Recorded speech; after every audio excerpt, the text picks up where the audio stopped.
Il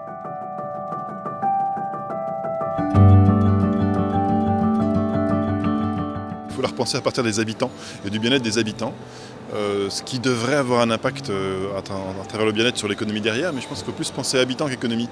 Et entre autres, il faut penser au côté sanitaire qui est évidemment l'enjeu. Moi quand je dis ça, je pense surtout aux crèches dans lesquelles il va y avoir des enfants, auxquels il faut faire extrêmement attention. C'est la responsabilité des villes, dès le plus jeune âge, là où les enfants sont le plus sensibles à tout ce qui est qualité de vie. Après, on peut aussi penser aux sportifs, aux équipements sportifs, très souvent fermés, tous les stades, dans lesquels il faut aussi faire des choses. La principale solution, c'est de filtrer et de capter au passage tout ce qui est pollution. Les technologies les plus courantes utilisent du charbon actif qui ne marche pas très bien malheureusement. C'est pour ça que c'est très peu utilisé, parce que les professionnels savent que ça ne marche pas bien.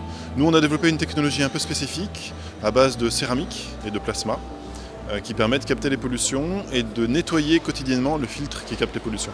Et donc on a un système qui marche, qui est quotidiennement efficace pendant quelques semaines de plus. Une ville intelligente, c'est une ville qui mesure ce qui se passe et qui le dit pour que les gens puissent adapter leur comportement. La santé dépend en bonne partie de la qualité de l'air. Le problème, c'est que quand on respire de mauvais air, on le sait longtemps après. Donc il faut le mesurer avant. Et en conséquence, oui, un système qui inciterait les gens à sortir, se promener quand l'air est propre, à prendre des moyens de transport en commun, en leur disant « Regardez, votre impact est ceci ou cela », aurait un vrai impact en conséquence sur la contribution individuelle au bien-être de tous.